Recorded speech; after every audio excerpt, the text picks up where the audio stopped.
Hello, ladies and gentlemen. To get us ready for the Chapter 7 test, I'm going to review some of the questions from the handout that we're doing in class.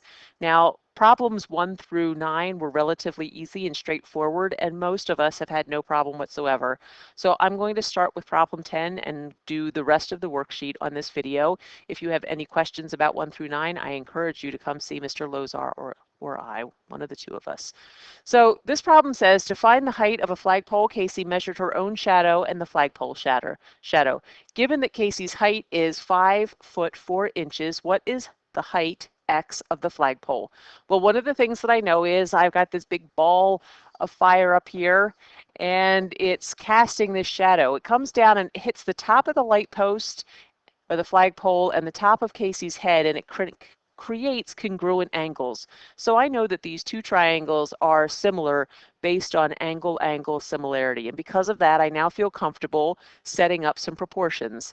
So I'm going to say that the proportion, the ratio of the person over the shadow is equal to the pole over its shadow.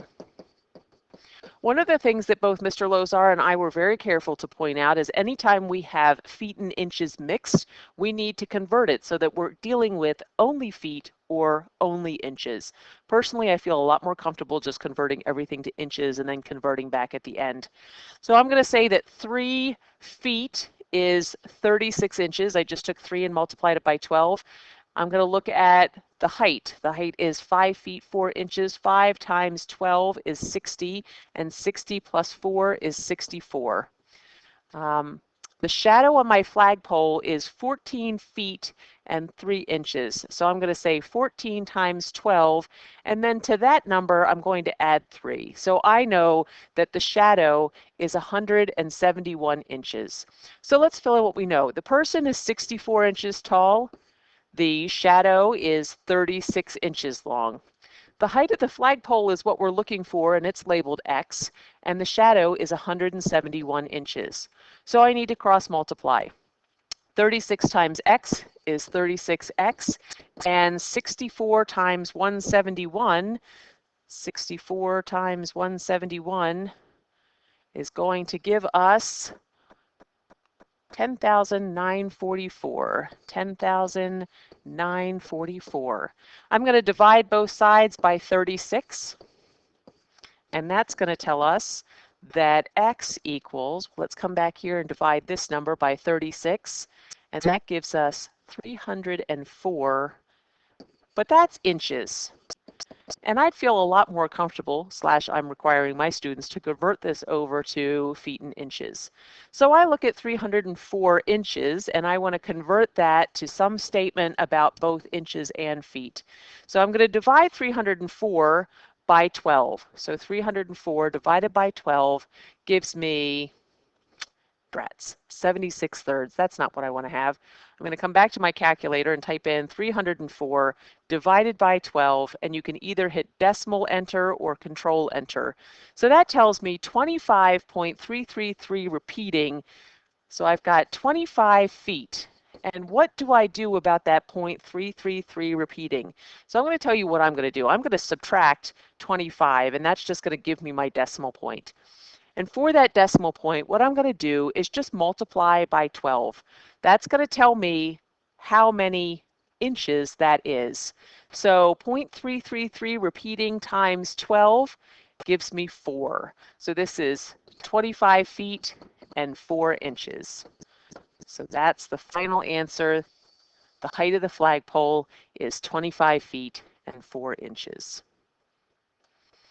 The next problem is Jonathan is 3 feet from a lamppost that is 12 feet high. The lamppost and its shadow form the legs of a right triangle. Okay, Jonathan is 6 feet tall and is standing parallel to the lamppost. How long is Jonathan's shadow? Hint, draw a picture and set a proportion. Well, hint, always draw a picture. It just makes a huge sense, huge difference. Jonathan is 3 feet from a lamppost. Jonathan is 3 feet from a lamppost. So if this is my lamppost, This is Jonathan. Okay, Jonathan is 3 feet from a lamppost.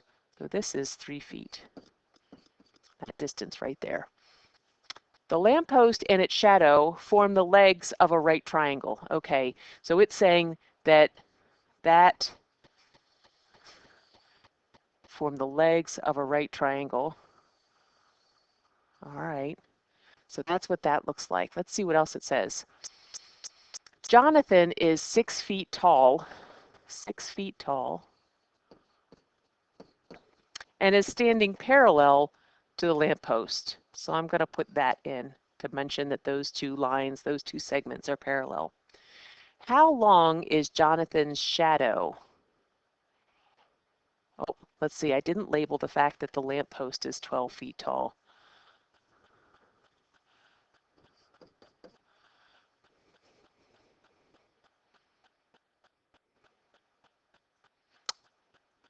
All right, well, I don't know how long Jonathan's shadow is, and that seems to be what I'm looking for.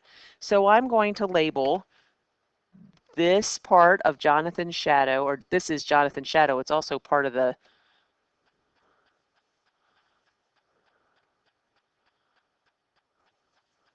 this is what we're looking for, X.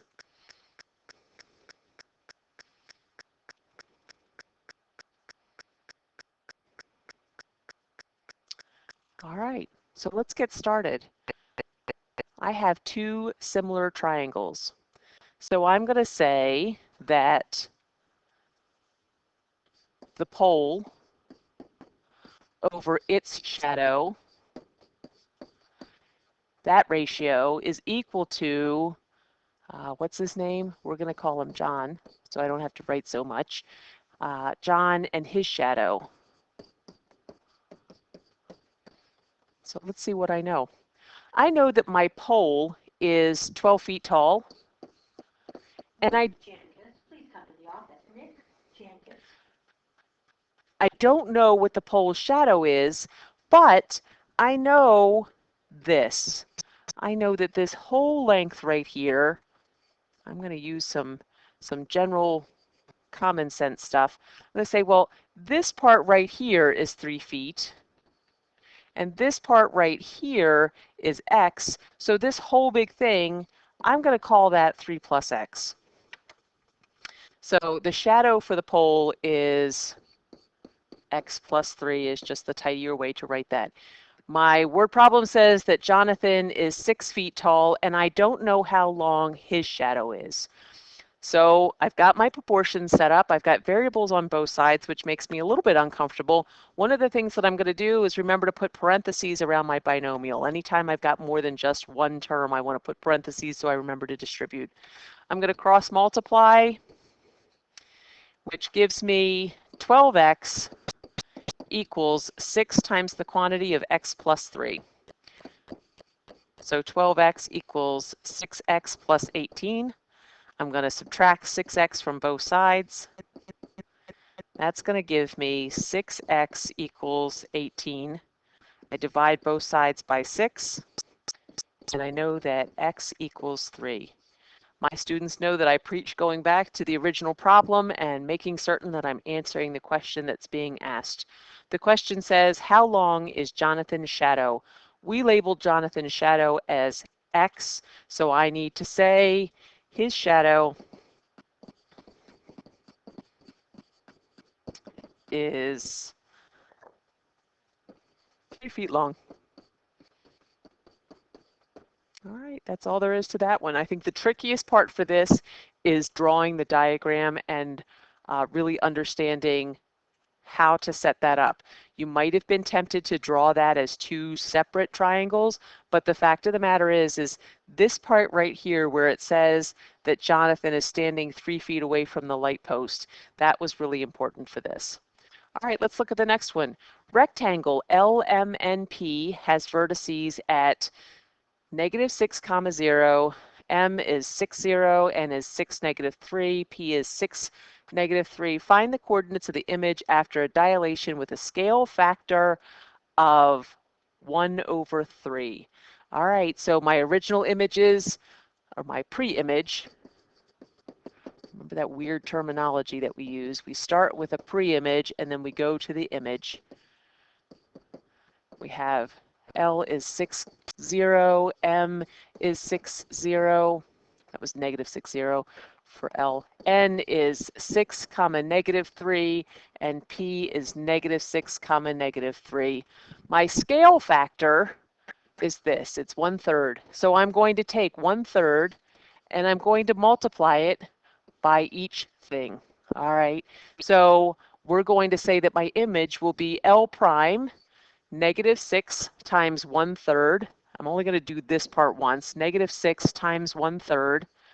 There's a number of ways to do this. Anytime I'm multiplying fractions, I multiply straight across the top and straight across the bottom. I end up with negative 6 over 3. Negative 6 divided by 3 is negative 2. And that last part where I say negative 6 divided by 3 is pretty pivotal. All I'm going to do for all of these is just divide by 3, because that's what multiplying by 1/3 is. So negative 6 divided by 3 is negative 2. 0 divided by 3 is 0. M prime will be at, well, 6 divided by 3 is positive 2. 0 divided by 3 is 0. N prime will be at 6 divided by 3, which is positive 2. Negative 3 divided by 3 is going to be negative 1. P prime will be at negative 2, comma, negative 1. And that's all there is to that one.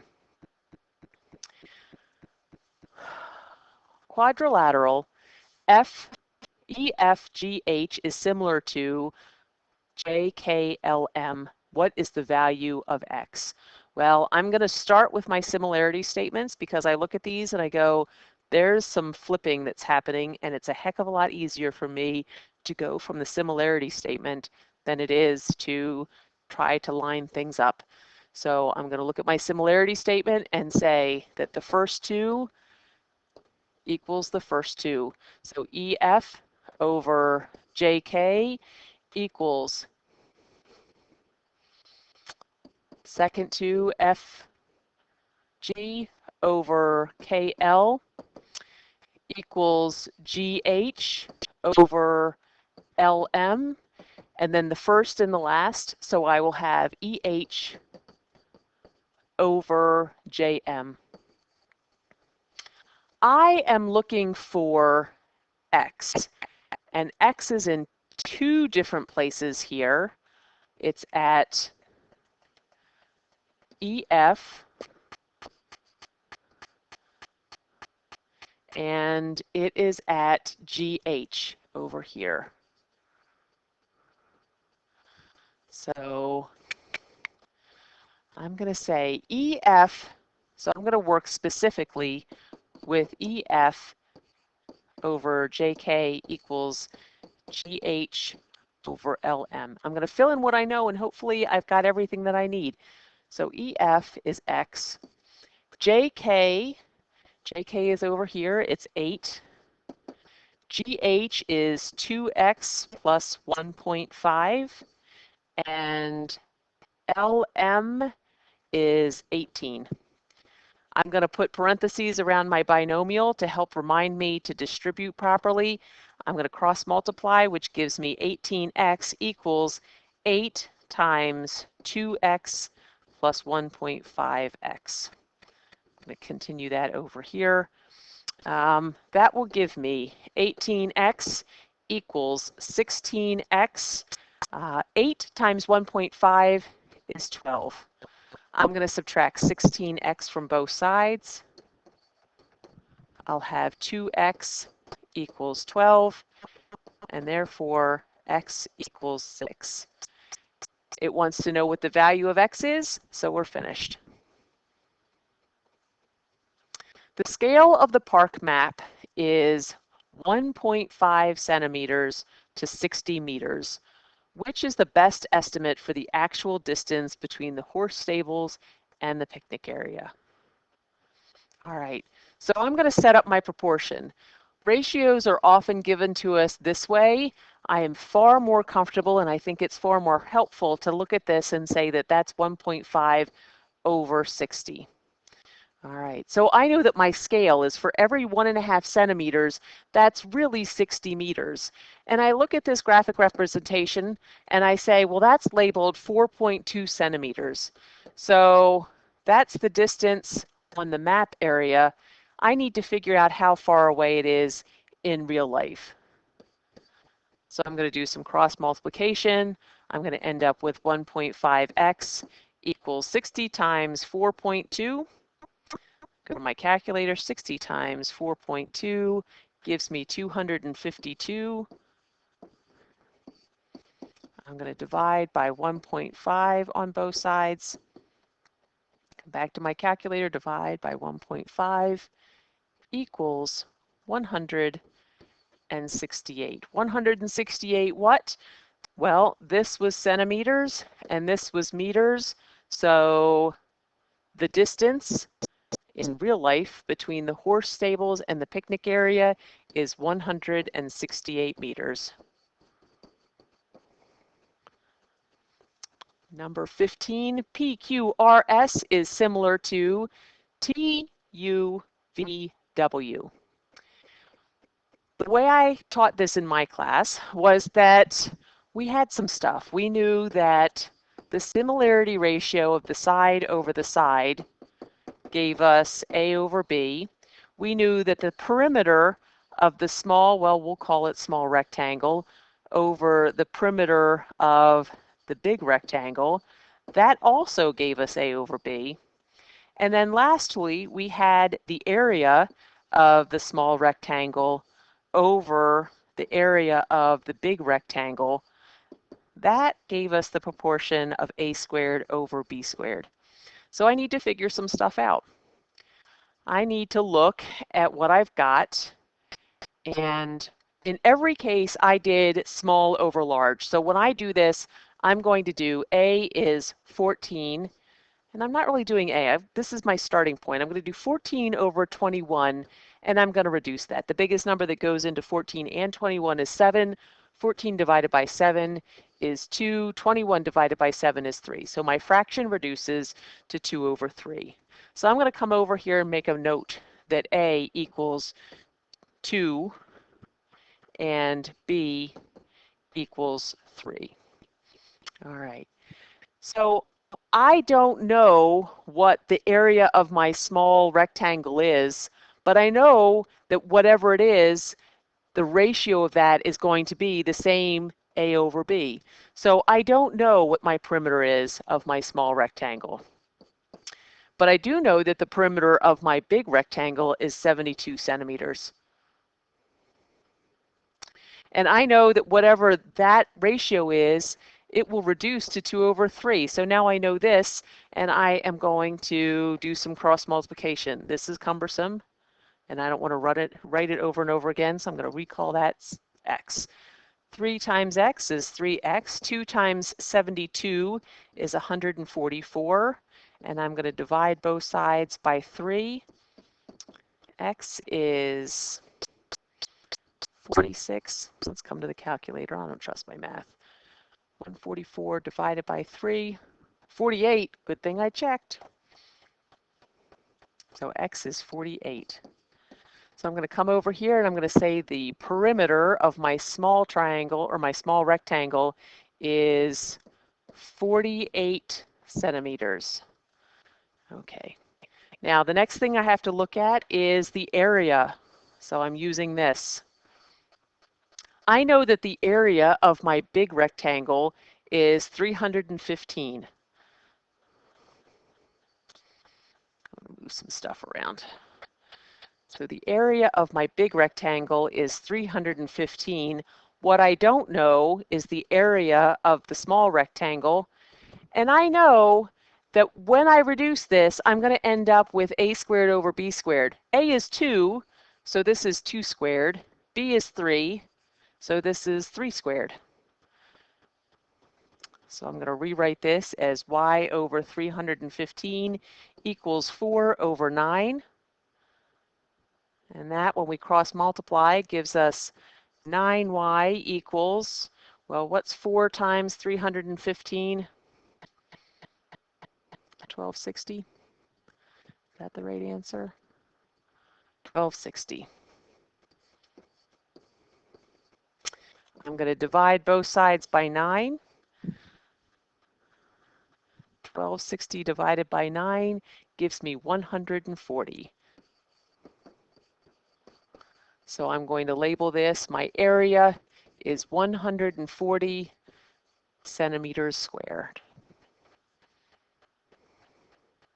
And that's it, folks. I hope that was a help. If you have any other questions, stop by and see us. Have a great weekend, and we'll see you for the test on Monday and Tuesday.